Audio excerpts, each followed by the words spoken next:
I just want to run through some housekeeping with people, just to say that today we're obviously going to be talking about resilience, and that has the potential to be, it's very relevant, but can be quite,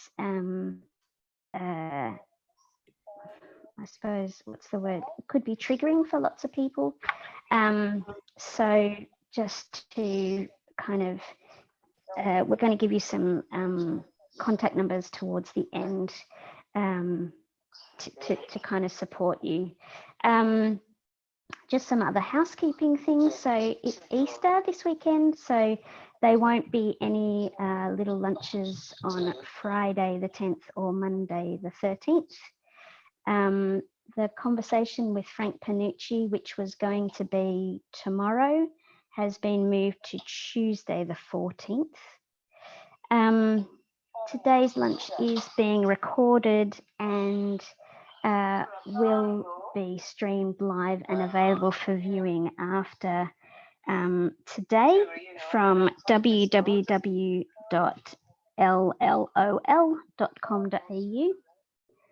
We'll be sticking to the 30-minute time frame for signing and captioning purposes, but we know that the conversation probably could go on much longer than that. When you add a comment, we would invite you to introduce yourself and to let us know whose country you're on today. If people want to access the live captioning, which is available, please click on the captions icon on your bottom strip of your screen. Please, if you've got a question that you want to ask, if you can type it in the Zoom chat and put your hand up using the hand up button, if that's possible. Please keep your mics muted unless you're speaking. And if there's any tech problems or feedback, then please email contact@artsfront.com. Bear with me 1 second, sorry. Gail, are you happy? Well, I think Greg is going to be joining us. So, Gail, are you happy to just introduce some of the thoughts that we were having for today, just while I see if I can get Greg with us? Sure. Hi, everyone. So as Carolyn's already mentioned, today we're talking about resilience, and we're really talking about resilience for deaf and disabled artists and arts workers. And Carolyn and I will be leading the conversation from our own personal experiences as disabled artists. And as Carolyn said, other things are going to come up, and seeing that Carolyn and I aren't trained counsellors or psychologists, some issues may be out of our range to actually provide any advice on or support. So as Carolyn said, we'll have, in fact, it's already there online listed under this event, some contacts and support people can have. Did you want me to say anything more, Carolyn, while we're waiting? Or I think she's trying to get through to someone. But it's great to be here with everybody. And I really like that Mawena Collette has another guest that I don't know if he was registered, but it's great to see him online. He's very excited to be joining us today. That's beautiful. And so I think we're going to start too with Carolyn and I just starting off with a little conversation and maybe asking each other some questions to start everything going. And then we're going to open it up and ask you some questions and some of your insights as well. She's still on there. What else can I say?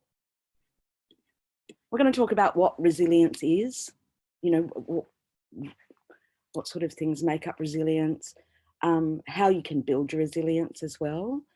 And I think for a lot of us as deaf and disabled people, we have a lot of the skills we need because we use those just to operate in the everyday world. And maybe we don't realise we've got those skills. And so hopefully this is a chance for us to really focus in on what we've got and how we can bring that to the fore in this time of something that's unprecedented for us in this country. Yeah, for most of us at least. So we're waiting for Caroline. Hi folks, I'm back, sorry, and Greg is with us online. So Elliot, are you able to unmute Greg 53? Yep, will do. Great. Greg, we're just about to unmute you. Yeah. Okay, Greg, we're handing over to you. If you can give us an acknowledgement, that would be perfect.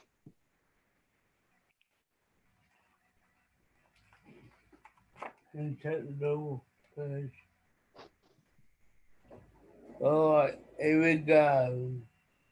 In none of the country, I would like to acknowledge that one truly people of the cooler nature, the traditional owners of the land on which we meet today.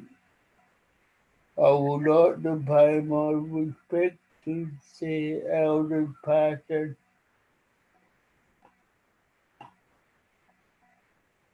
present and emerging. I would also like to extend my respect to any other elders and Aboriginal people who may be present here today. Thank you. Thanks very much, Greg, for landing us there. I am coming to you from the land of the Boonwurrung people, and stories still feel alive despite the quiet in the outside world at the moment. So thanks, Gail, for giving people a bit of an introduction. I was reminded yesterday of an image by a fantastic disabled artist called Hayley Brown, who's based in Santa Cruz in the States. So she's kind of quite close to the heart of it all over in America at the moment. But she every year produces a thing called the Coping Calendar. And she produced this image that I wanted to share with everybody because it feels very relevant for us at the moment. She has now produced this image on a t-shirt, and I feel like every deaf and disabled person in the world needs to have one of these issued to them at some point in their life, and lots of people. We acknowledge that everybody's needing to up their resilience at the moment. So yeah, so Gail, let's start with you, and I don't know whether you gave your definition, but No, I didn't. great. Do you want to talk about what resilience means to you at the moment? Yeah, and I also didn't say that I'm on Ghana land today. Apologies that I didn't say that at the beginning. So I think resilience is about the choices that we make every day, and the choices we make can determine how resilient we can be. And it's human nature too to resist change, but change is inevitable, and particularly with what's happening with COVID-19 at the moment, we have no control over that. So building our resilience, is really, really important at this time, not only to survive this change, but also to learn and grow and thrive as deaf and disabled people. I think really building resilience is about having really positive coping strategies and trying to eliminate the negative coping strategies that a lot of us can fall into quite easily on a bad day. And this is quite intense. It's quite a lot of difficult days. And I think trying to reframe everything, you know, and we need to look at joy and humour as well. We can't forget that in the equation. And we've got to stop using any self-blame strategies. And I think often as deaf and disabled people, we're in positions where we can get very angry, and we're fighting, a lot of us are out there fighting to make systematic change. So we can all know how hard that is. But at these times, I don't know how much fighting we can do for systemic change at the moment, but let's keep ourselves as well and healthy as we can be for that big fight that we always have. I hope that, yeah, Caroline? Yeah, I think too, we were talking a bit about the fact that daily life as a disabled person often requires greater resilience due to what's coming up against us. But I think I became really interested in a quote that was introduced yesterday to me by Liquid Architecture, where they came out with a quote that says, "As the theorist and cultural critic Robin James reminds us, the discourse of resilience, like the atomizing, let's just go with the discourse of resilience, often serves to make individuals feel responsible for overcoming systemic and structural problems as if it was simply a matter of choice combined with willpower." And as Gail's pointed out, there is willpower needed. There is mechanisms that we can put in place to be better supporting ourselves. But there's also, we are working within a structure that also doesn't help. But can we talk about some resilience techniques? How can we be building our resilience? I'm going to ask this of Gail first, and then I'm going to talk about, and then I'm going to open it up to other people to feed in, because I know that everybody on these 2 pages are going to have ways that they're building resilience at the moment in these kind of constant changing times. Okay. Some of you that know me know that I have talked about being perfectly imperfect. That's, that term, I think when I first started using wasn't so much used, but it's more used now, and we actually see that on t-shirts and handbags and all sorts of stuff. But we don't have to be perfect. We don't have to load those pressures on ourselves. We've got to take time for ourselves and find that cozy place, which I think Caroline will talk about a little bit more. And it's okay to be as active as you want to be, but it's okay if you need a day watching the crappiest TV in the world. That's okay too. And a lot of us are artists and arts workers in here, and ideas can spring from anywhere. So don't worry about that. Looking at the connections, I think as for a lot of deaf and disabled people, we have a public self and a private self, some of us. And some of that is so that, and it's part of our resilience to negotiate the world every day. I think what's going to happen though, and we're going to see more of, and it's happening with non-disabled people as well, we're going to see more of the personal self. We've got non-disabled artists, I'm sure disabled artists that are online, musicians playing a concert in their living room and stuff. So I think we're going to see much more personal connection. And I think that's great, but I also want people to think about protecting yourself in that way as well. I would hate to think anyone would get trolled for your opinions or saying what you need to personally say. And it makes me think of social media as well, that sometimes there's a lot of noise and you may need to remove yourself from that noise. And the biggest thing is that we really need to be kind to each other. We don't know, we know individually how we might deal with stress. Sometimes you've said something and it's not until later you can go, I've said that because I was stressed. So please be kind, because we don't know, you could know the sweetest, calmest person in the whole world. And at a moment like this, we've never seen them under major stress. They might become short and blunt and, you know, passive aggressive or whatever it is. So that's about them and not you. So that's something I think we've really got to take on board. Find a way to laugh out loud every day. You know, do things maybe you've been putting off. Can I go a little bit further, Caroline? Sure. Yeah. I want to think, you know, if you think about what it means to be an artist or an arts worker, we look at things very differently. We look at things really closely. Keep doing that. Keep a journal maybe, you know, where you can write your ideas down. As a designer, I can say that I do find beauty in everyday things and situations that can bring me a lot of joy.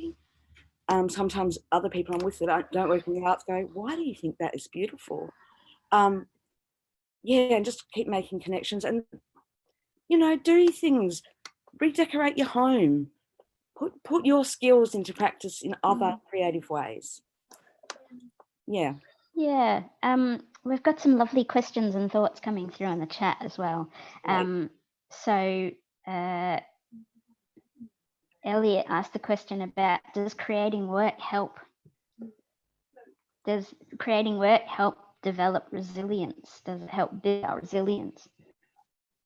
I think for me, it absolutely does. I think as a creative being, I have massive moments of anxiety when I'm creating any work, but then actually post whatever the outcome of that is, I definitely feel that my resilience has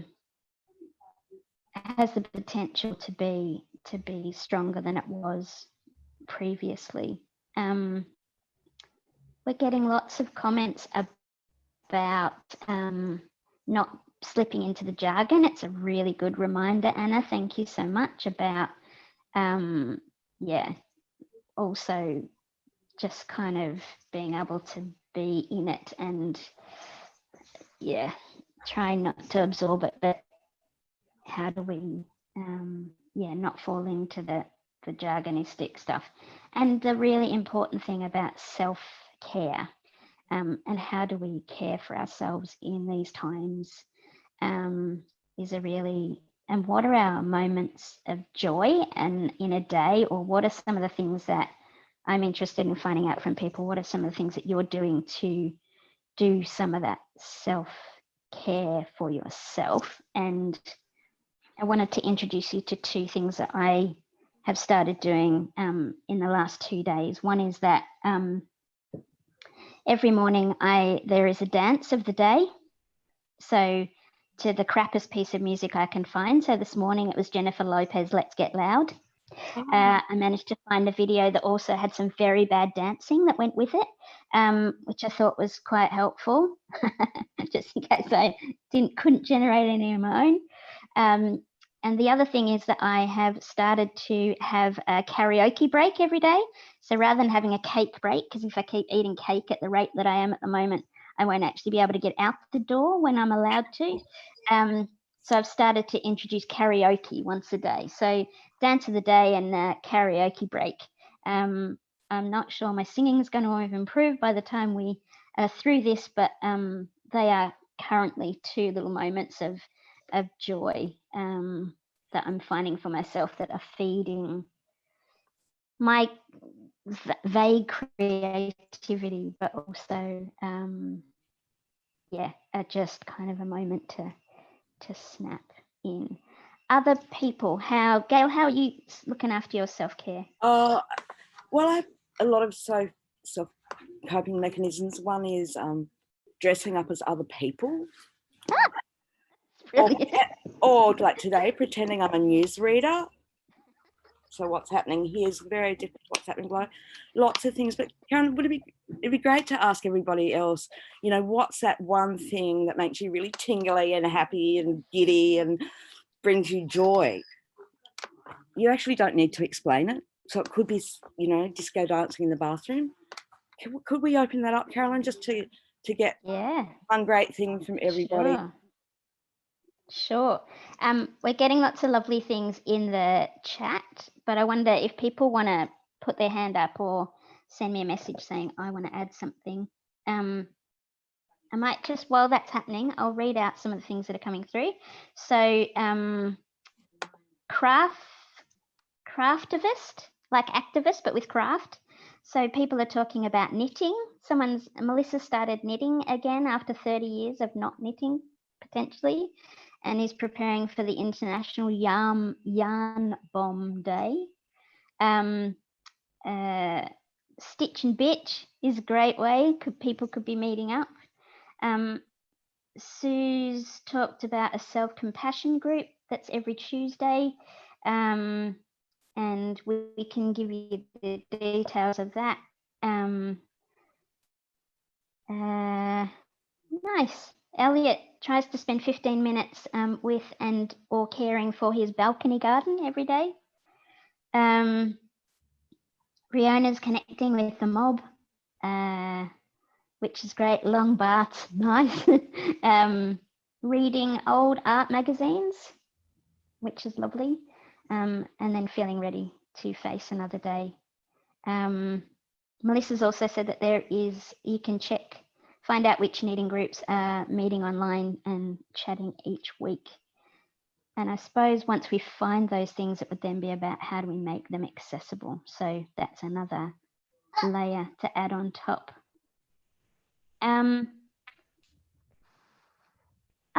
People, I mean, one of the things that I'm working on at the moment for Arts Access is we're thinking about offers that we can make to people that everyone can get involved in over the next 6 months. So some kind of much more large scale group kind of activity, because I think what we're finding more and more with things going online is actually this is the perfect platform for deaf and disabled artists. All of a sudden, people are watching in a way that they haven't been. So is there an opportunity in these times for us to be making our presence felt? And is there an interest to do that collectively, or do people want to do that individually? So that's kind of a thought that would hang there. Malwena, can I bring you in to the conversation? Things that you want to add?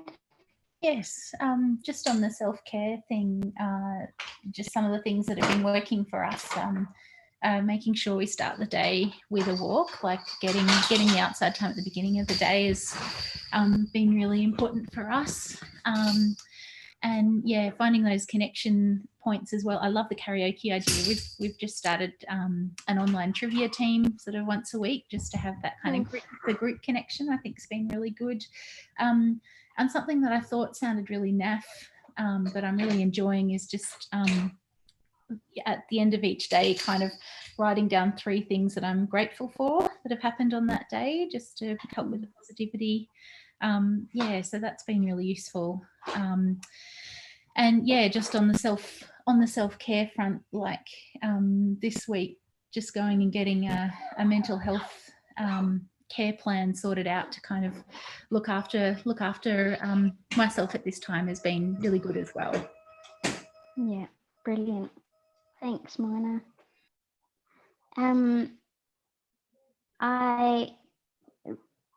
Riona made the point about breaking the day down into smaller pieces, which is great, and ticking bits off that we do. I read something the other day that talked about writing yourself a not to-do list. So I won't get up before 9 a.m. or I'm not going to go for a walk today, or yeah, whatever it might be. but yeah, a not to do list as much as as much as a to do list. Other thoughts that people have got about self-care at the moment that you might want to share? Yeah.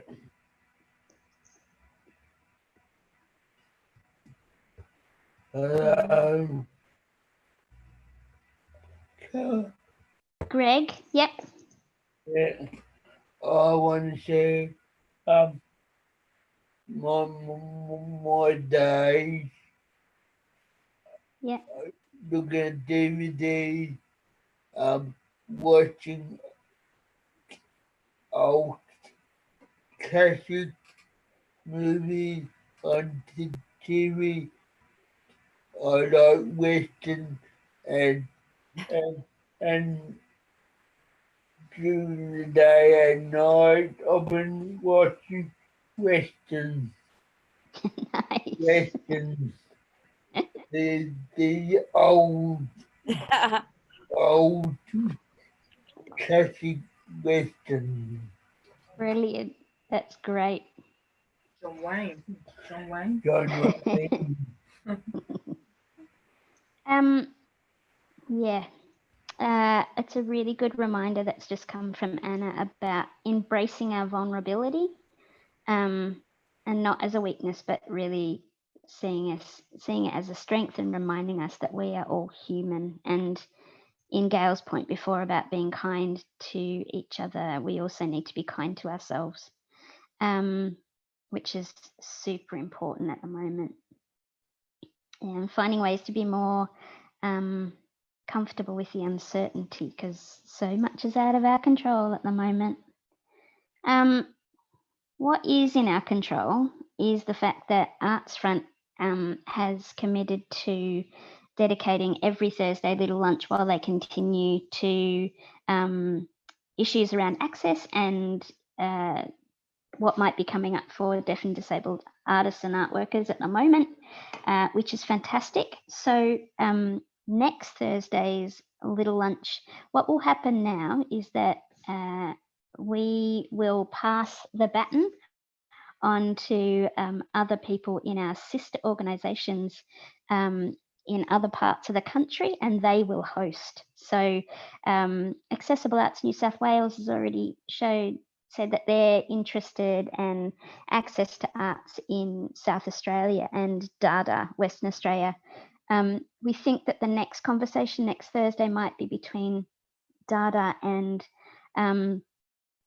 Arts Access Australia, who were unfortunately one of the organisations that lost their 4-year funding last Friday. So it looks like they might come on and talk about the importance of a national kind of view of the world. And yeah, so that is likely to be the conversation for next week. But watch this space, keep an eye out on Feral Arts and ArtsFront's website for the update. But thank you all so much for joining us again this week, and I will be here just as a viewer next week, not necessarily in the driving or the kind of chatting seat. Thank you, Gail, for starting the conversation with me, and thank you all for coming. It's so lovely to see all your faces at least once a week. Yeah, let's find other ways to connect. Thanks so much. Have a lovely rest of your day. Look after yourselves. Stay safe. Wash your hands. Do all those things.